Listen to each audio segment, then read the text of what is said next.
नमस्कार दोस्तों, आप सभी का हमारी YouTube चैनल में हार्दिक स्वागत है। आपने महादेव के चमत्कार की कई कहानियां सुनी होंगी, लेकिन क्या आपने ये सुना है कि महादेव ने अपने भक्त के विरुद्ध ही उठा लिया था अस्त्र? अगर नहीं सुना तो यह वीडियो आप अंत तक जरूर देखिएगा। हम बात कर रहे हैं मध्य प्रदेश में नर्मदा के उद्गम स्थल अमरकंटक में स्थापित ज्वालेश्वर महादेव के अत्यंत चमत्कारिक मंदिर की। नर्मदा का उद्गम स्थल अमरकंटक अत्यंत प्राचीन तीर्थ स्थल है। मध्य प्रदेश के इस नगर से अनेक पौराणिक गाथाएं जुड़ी हैं। यहाँ ज्वालेश्वर महादेव को अत्यंत चमत्कारिक माना जाता है।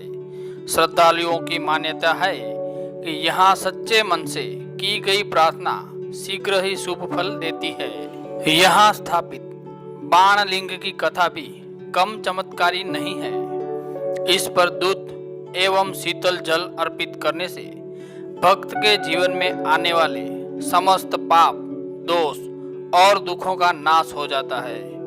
कथा के अनुसार बलि का पुत्र बाणासुर अत्यंत बलशाली था, परंतु शिव का बहुत बड़ा भक्त भी था। उसकी सहस्त्र भुजाएं थी। संसार भर में वह सर्वाधिक बलशाली हो गया। बाणासुर ने 1 सहस्त्र दिव्य वर्षों तक भगवान शंकर की तपस्या की। उसकी तपस्या से संतुष्ट होकर भगवान शिव ने उसे वर मांगने को कहा। बाणासुर ने वर मांगा, मेरा नगर दिव्य और अजय हो। आपको छोड़कर कोई और इस नगर में नहीं आ सके। मेरे स्थित रहने पर मेरा नगर स्थित रहे और मेरे चलने पर मेरे साथ साथ चले। शिव ने तथास्तु कहते हुए उसे यह वर दे दिया। बाणासुर ने बाद में ब्रह्मा और विष्णु से भी इसी तरह के नगर यानी पुर के लिए वर प्राप्त कर लिया। 3 पुर का स्वामी होने के कारण वह त्रिपुर कहलाया। वर पाकर बाणासुर और भी शक्तिशाली हो गया और अपनी शक्ति के घमंड में उसने यक्ष, गंधर्व और राक्षसों के सभी निवास स्थानों को ध्वस्त कर दिया। तीनों लोकों में उसका भय व्याप्त हो गया। उससे भयभीत सभी देवता आखिरकार शिव के पास पहुंच अपने प्राणों की रक्षा के लिए प्रार्थना करने लगे। शिव को बहुत क्रोध आया। उन्होंने पिनाक नामक धनुष हाथ में लेकर बाणासुर को लक्ष्य कर अघोर नाम के बाण का प्रहार किया। त्रिपुर यानी बाणासुर का सिंहासन हिल उठा। उसे समझ आ गया कि शिव के छोड़े बाण से उसका जल जाना निश्चित है। इसलिए उसने अपने पूज्य शिवलिंग को अपने सिर पर धारण कर लिया।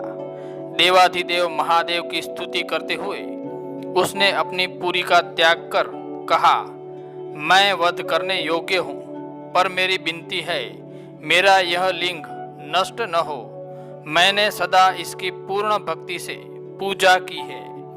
बाणासुर ने तोटक छंद से भगवान शिव की स्तुति की। शिव प्रसन्न हो गए।